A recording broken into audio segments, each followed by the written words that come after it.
This episode is brought to you by LifeLock. It's Cybersecurity Awareness Month, and LifeLock has tips to protect your identity. Use strong passwords, set up multi-factor authentication, report phishing, and update the software on your devices. And for comprehensive identity protection, let LifeLock alert you to suspicious uses of your personal information. LifeLock also fixes identity theft, guaranteed or your money back. Stay smart, safe, and protected with a 30-day free trial at lifelock.com/podcast. Terms apply. This episode is brought to you by LinkedIn. Psst, healthcare pros, word's out, and it's too good to keep quiet. Look, LinkedIn is revolutionizing job hunting, making it possible to search by specialty, shift preference, and salary. Endless scrolling is out. Whether it's a mental health therapist or dental hygienist, finding the perfect role is faster and easier than ever. Head to linkedin.com/healthcare and start your search today. Welcome to episode 46 of the High Volume Hiring Podcast. I am your co-host, Stephen Rothberg of College Recruiter, where we believe that every student and recent graduate deserves a great career, and it should be easy and inexpensive for employers to hire them. I am joined with my not quite new, it's episode 2 for her, co-host Jeanette Leeds of AMS. Jeanette, want to introduce yourself and then our awesome guest today? Excellent. Hi, everyone. Great to be back for episode 46, number 2 for me. Jeanette Leeds. I am at AMS. I'm the Managing Director, Executive Vice President for our hourly and high volume solutions. So we combine the best of RPO people, technology, process, and combine it all together and help people hire better for high volume space. And your voice is a little hoarser. And you're a little bit kind of like, wow, have I got another whole day ahead of you? Where are you calling in from? So I sound a little like Barry White because I am at VecFest in Nashville. I may have been out listening to lots of live music over the past few days, maybe super late, and talking over live music. So this is the result. But for those who are watching it at RACFest, I will see you today. And for those that aren't, like this is fantastic. Just being in Nashville, weather's amazing, outside, different kind of conference, and just great content. Talent acquisition meets party meets circus. I mean, what more do you want? That's what this is about. Work fun is what I told the Uber driver at one point. Why are you here? Like, well, for work. And she sort of was like, oh, that sucks, or is not good. Sorry, we're live. And I'm like, no, it's work fun. Like, this industry is amazing, right? Like, we are doing such great work. There's great people, and it's work fun. So that's why we have Barry White with you this morning instead of Jeanette Leeds.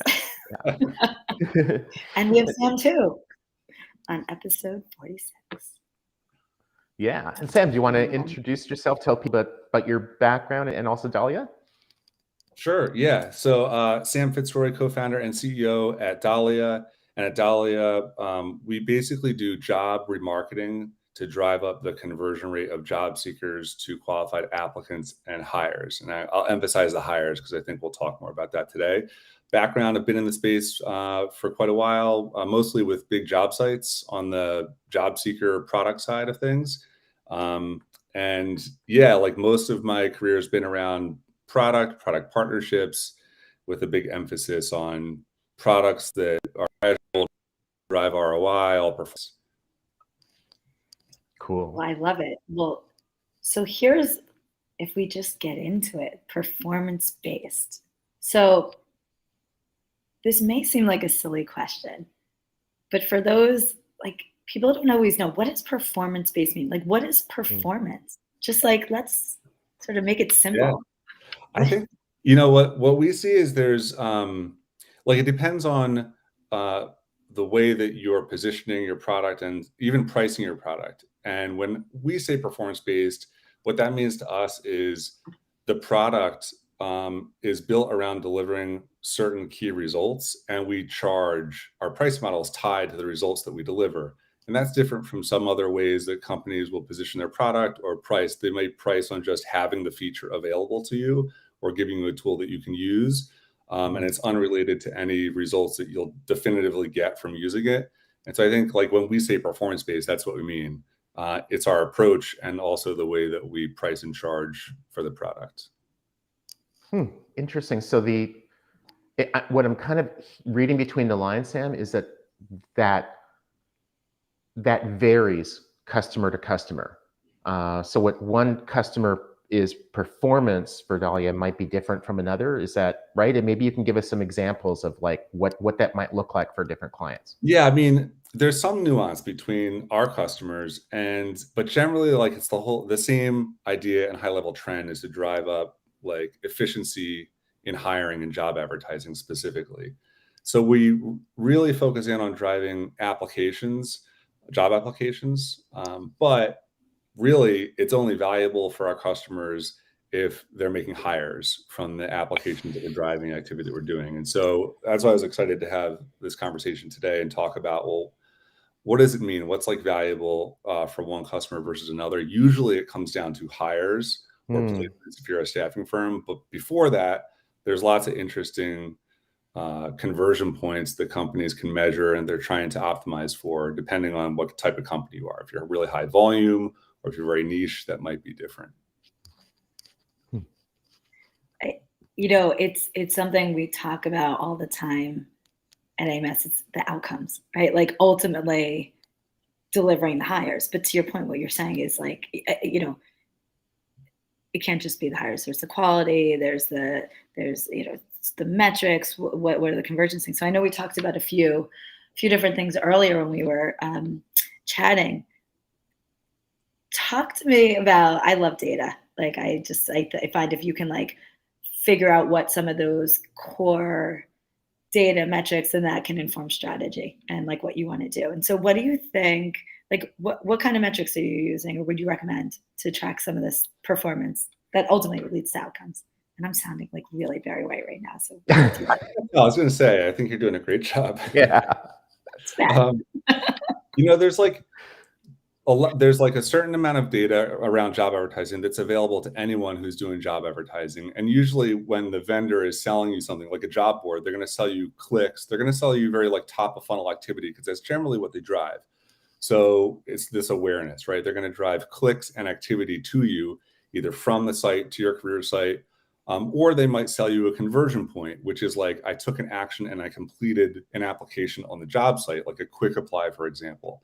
So usually there's that data that's always available. It's the thing that they're selling because most job boards these days or job advertising sites are performance-based. Like you're paying for a certain amount of something like clicks or quick applications, right?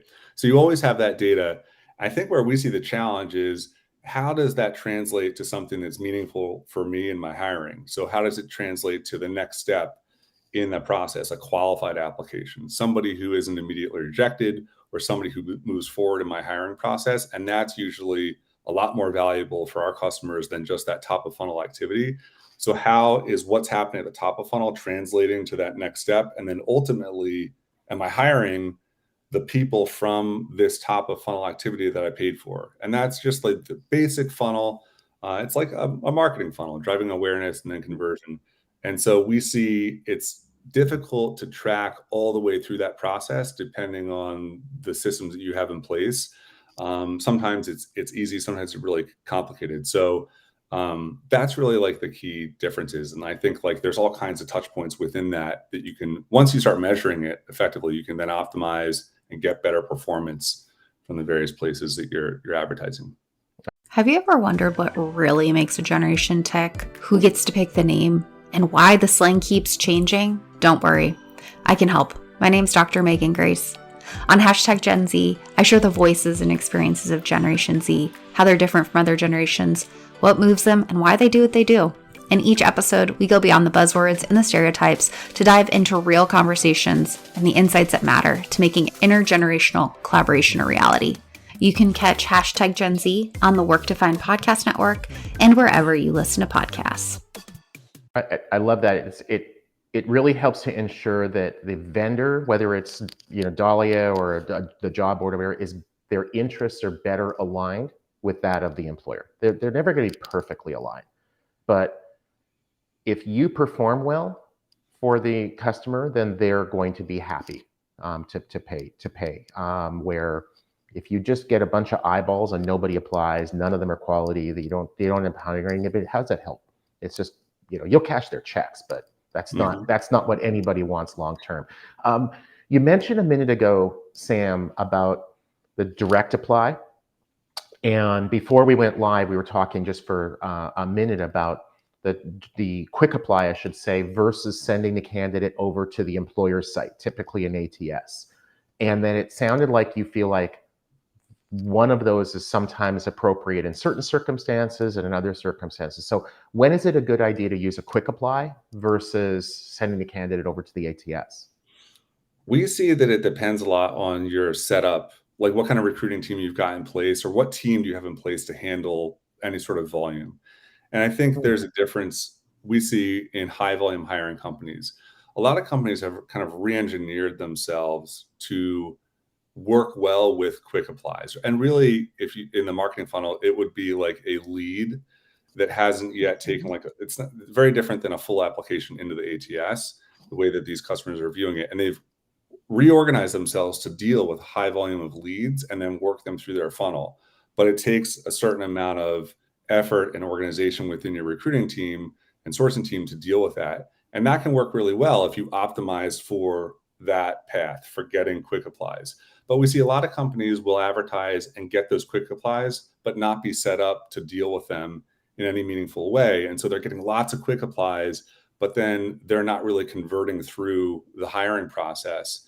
And so you're getting a lot of quick applies that are very low cost. But when you look at the effective like hiring, the cost per hire, it's not that great. And you've got a lot of bloat at the top of the funnel.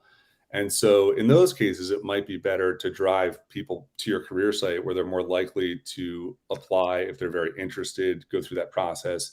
And then your conversion from that point through to hire is usually much better. So I think it really depends on how you're set up to handle volume. And then, if you are sending traffic to your career site, there's all kinds of things that you can do to optimize that career site, to drive up conversion rates. And so there's a lot of opportunity there. I think that's so interesting because that's the key. It's like you need to, if you don't have a good process set up that matches your tech and the people, then you have that issue, right? So like if you combine in both of those, that's where I feel like magic can happen. But what do you think about just building on that as well? Career site into like a quick apply, good process people, like that's where if you can, are you seeing any organizations doing, it's sort of like combining the best of all of it into one? We see companies do both, right? Yeah. Some companies will have a really good career site set up. Maybe they will have paid to put a platform on top of the ATS really to drive like leads and remarketing, and they'll be buying quick applies at the same time.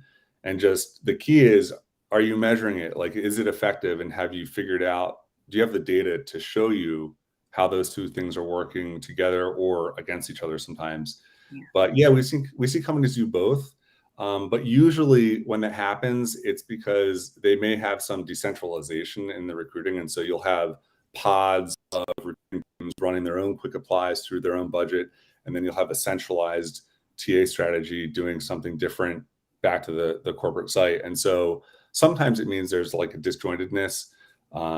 But the key is like, if you can see the difference and measure it, then you can figure out like, well, should we isolate all of this into one strategy that works better for us? I think we have time for one more quick question. So like rapid fire.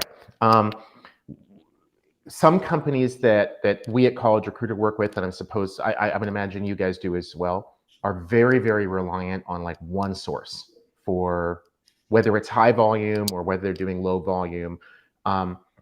Do you have suggestions, Sam, for how those companies can reduce their dependency on that one, maybe two sources of candidates? Yeah, we see that as well. And usually that dependency just builds up over time. And it's hard to find an alternative.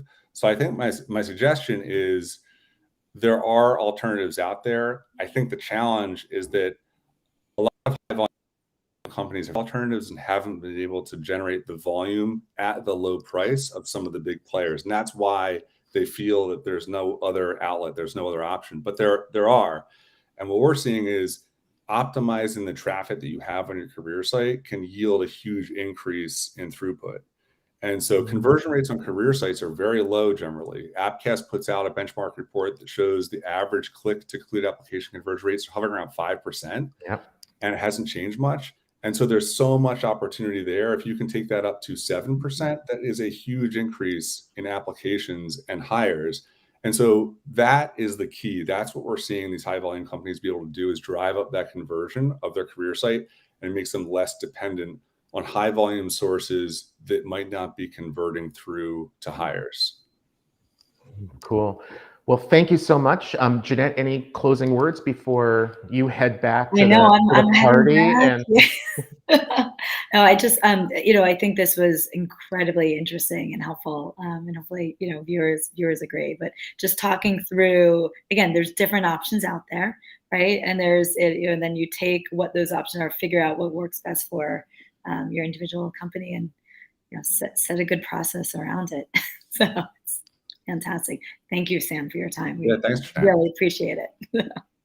Thanks, Sam. Thanks, Jeanette. Awesome. Take care, everyone.